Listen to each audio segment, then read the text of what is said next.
ગણેશાય નમઃ. મિત્રો, આપ જોઈ રહ્યા છો આપણી યુટ્યુબ ચેનલ આશીર્વાદમાં આપ સૌનું સ્વાગત છે. આજે આપણે આ વિડીયોમાં સાંભળીશું વૈશાખ માસમાં શુક્લ પક્ષમાં આવતી ચતુર્થી, જે વિનાયક ચતુર્થી કહેવામાં આવે છે, જે ધન, વિદ્યા, સુખ સંપત્તિ આપનાર છે. તો આજે આપણે આ વિડીયોમાં સાંભળીશું વિનાયક ચતુર્થીનો મહિમા, વ્રત કથા વિશે આજે આપણે આ વિડીયોમાં સાંભળીશું. જો આપને મારો વિડીયો પસંદ આવે તો લાઈક કરજો, શેર કરજો અને પહેલી વાર જો આ વિડીયો આ ચેનલમાં જોઈ રહ્યા હોય તો સબસ્ક્રાઈબ કરજો, જેથી મારા નવા વિડીયોની માહિતી તુરંત આપ સુધી પહોંચે. સુમુખશ્વ એકદંતશ્વ કપિલો ગજકર્ણક લંબોદરશ્વ વિકટો વિઘ્નનાશો વિનાયક ધૂમ્રકેતુ ગણાધ્યક્ષો ભાલચંદ્રો ગજાનન દ્વાદશતાની નમાનીય પઠે છણુ યાદપી વિદ્યારંભે વિવાહે ચ પ્રવેશે નિર્વિઘ્ને તથા સંગ્રામે સંકટે ચેવ વિઘ્નસ્તસ્ય ન જાયતે. ભગવાન ગણપતિને સુંદર મુખ છે, એક દંતશૂળ શોભી રહ્યો છે, ઝળહળતો સોનેરી વર્ણ છે, હાથીના જેવા બે મોટા કાન છે, લાંબુ વધેલું પેટ છે, વિશાળ ગંડસ્થળ છે, વિઘ્નનો નાશ કરનાર છે, ગણોના મોટા નેતા છે, ધ્રુમ વર્ણની તેમની ધજા છે, ગણોના અધ્યક્ષ છે, ભાલ પર ચંદ્ર શોભી રહ્યો છે અને હાથીનું ભવ્ય એમનું મુખ છે. આ અર્થવાળા કહેલા ભગવાન ગણપતિના 12 નામોને જે બોલે અથવા સાંભળે તેને વિદ્યાના આરંભમાં, વિવાહમાં, કોઈ પણ સ્થળે પ્રવેશ કરવામાં તેમજ કોઈ પણ સ્થળે જવામાં, સંગ્રામમાં અથવા સંકટ દૂર કરવામાં કંઈ પણ વિઘ્ન ઉત્પન્ન થતું નથી.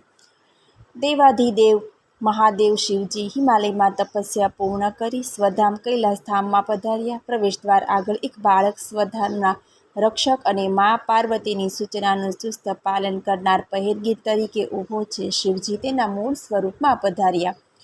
વાઘંબર, ત્રિશૂળ, ડમરૂ તથા હાથમાં સર્પની માળા સાથે શરીરે ભભૂત લગાવી સદાશિવ સ્વધામમાં પ્રવેશ કરે.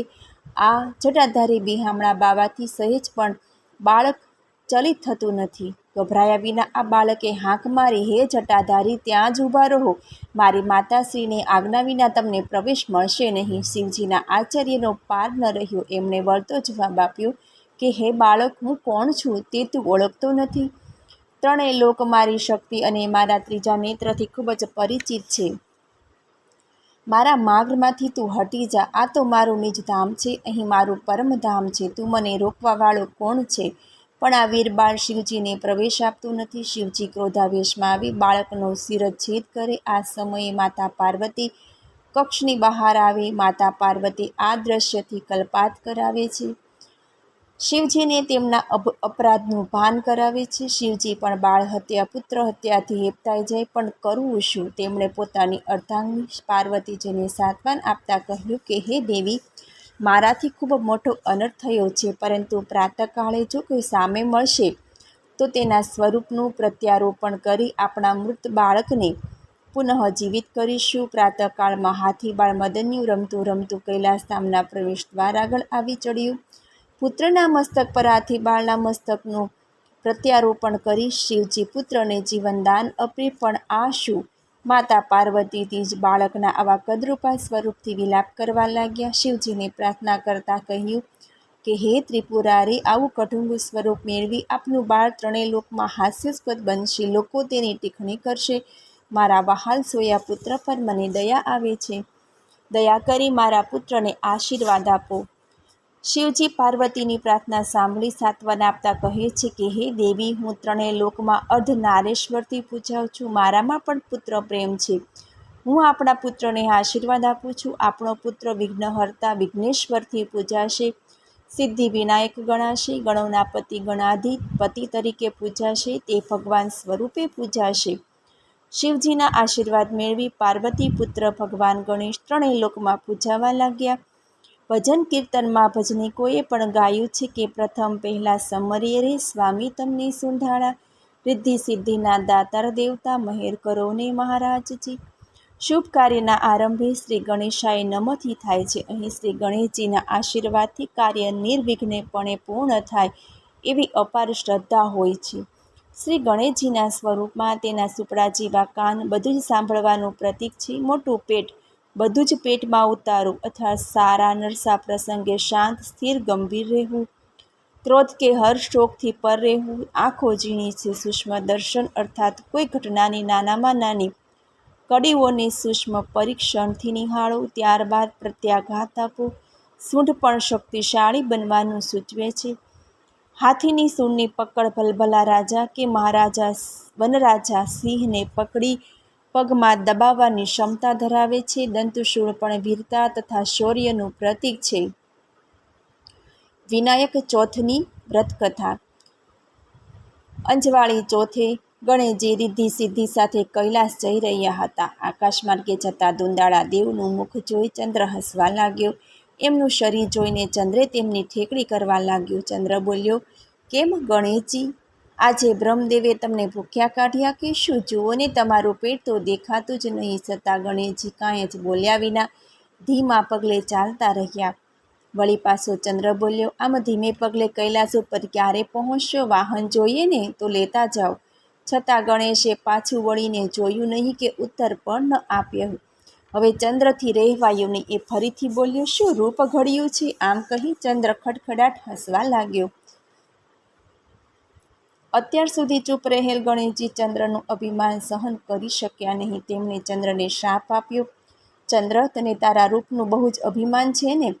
તે આજે મારી ઠેકડી કરી મને ઉશ્કેર્યો છે. માટે તને શ્રાપ છે કે આજથી પ્રત્યેક માસની બંને ચોથે જે કોઈ તારા દર્શન કરશે એના પર અણધારી આફત આવશે. આટલું બોલી ગણેશજી તો પોતાની મસ્તીમાં મંદ ગતિ હળવે પગે કૈલાસ તરફ ચાલવા લાગ્યા. ચંદ્ર ગણપતિજીના આવા શ્રાપથી ધ્રુજી ઉઠ્યો. તેને પોતાની ભૂલ સમજાઈ ગઈ. પણ હવે થાય શું? શાપની જાણ થતાં ત્રિલોકમાં હાહાકાર મચી ગયો. બધી એક જ વાત વહેવા લાગી કે જે ચંદ્રને જોશે એના પર અણધાર્યા સંકટો આવશે. ચંદ્ર કોઈને મોં બતાવવા લાયક રહ્યો નહીં. તેણે લજ્જાનો માર્યો જળમાં રહેલ કમળમાં છુપાઈ ગયો. ચારે બાજુ અંધકાર છવાઈ ગયો અને હાહાકાર મચી ગયો. દેવો, ગંધર્વો અને ઋષિઓને ચિંતા થવા લાગી કે હવે મારે 12 માસ અંધારી રાત્રિઓ કેમ વેઠાશે. બધા દેવતાઓ બ્રહ્માજી પાસે ગયા. સમગ્ર ઘટનાની જાણ કરી.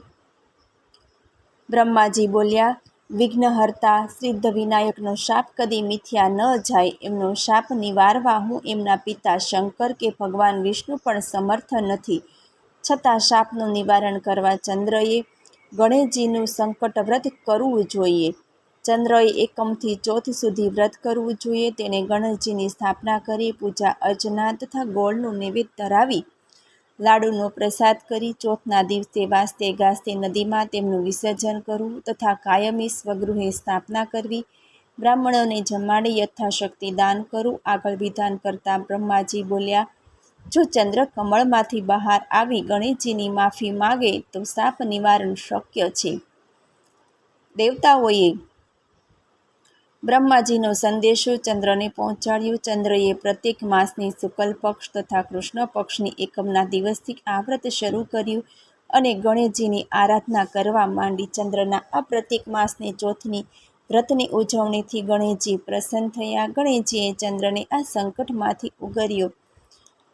ગણેશજી ચંદ્રને આશીર્વાદ આપતા કહ્યું કે હે ચંદ્ર, તે મારું વ્રત કર્યું છે તેથી હું પ્રસન્ન થયો છું. ત્રિલોકમાં સૌ બીજના દર્શન કરી ચોથના દર્શનના દિવસે સંકટ વ્રત ઉજવશે તેમને હવેથી કોઈ પણ પ્રકારનું સંકટ આવશે નહીં. તારા દર્શન કર્યા પછી ગોળના લાડુનો મારો પ્રસાદ જે કોઈ આપશે અથવા આરોગશે, લેશે, વહેશે એના સર્વ પ્રકારના સંકટો દૂર થશે. કુંવારી કન્યાઓને આ વ્રત કરવાથી મનગમતો ભરતાર મળશે. આ વ્રત કરનારના ઘરમાં અન્નના ભંડાર ભરેલા રહેશે. તેના ઘરમાં સરસ્વતી તથા લક્ષ્મીનો વાસ થશે. રવિવાર કે મંગળવારે આવતી ચોથનું વિશેષ મહત્વ છે. આ દિવસની ચોથ અંગારકી સંકટ ચતુર્થી કહેવાશે. પ્રત્યેક માસના શુક્લ પક્ષની ચોથ વિનાયક ચોથ અને કૃષ્ણ પક્ષની ચોથ સંકટ ચતુર્થી તરીકે ઉજવાશે. 12 માસની 24 ચતુર્થીઓમાં સંકટ વ્રત ઉજવાય છે. સિદ્ધ વિનાયક ગણેશજીના વિવિધ સ્વરૂપોની આરાધના ઉપાસના થાય છે. આ વૈશાખ મહિનામાં સંકર્ષણ ગણેશજીનું પૂજન થાય છે. મને સાંભળવા બદલ ધન્યવાદ. નમસ્તમે ગણેશાય સર્વવિઘ્ન વિનાશને કાર્યરંભેશ સર્વેષુ પૂજિતોય સૂર્યરૂપી વિદ્યારંભે વિવાહે ચ પ્રવેશે નિર્વિઘ્નેન તથા સંગ્રામે સંકટ ચૈવ વિઘ્નસ્તસ્ય ન જાયતે. હે પાર્વતી પુત્ર, શુભ કાર્યના આરંભે તમારી હાજરી અનિવાર્ય છે. હે સુંઢાળા દેવ, હે વિશાળ ઉદરવાળા અને બુદ્ધિશાળી ગણપતિજી, જીવનના તમામ ક્ષેત્રે આવી પડનારા વિઘ્નોનો નાશ કરી અમારું કલ્યાણ કરો. જો આપને મારો વિડીયો પસંદ આવે તો લાઈક કરજો, શેર કરજો અને પહેલી વાર જો આ વિડીયો આ ચેનલમાં જોઈ રહ્યા હોય તો સબસ્ક્રાઈબ કરજો, જેથી મારા નવા વિડીયોની માહિતી તુરંત આપ સુધી પહોંચે. ધન્યવાદ. જય શ્રી કૃષ્ણ.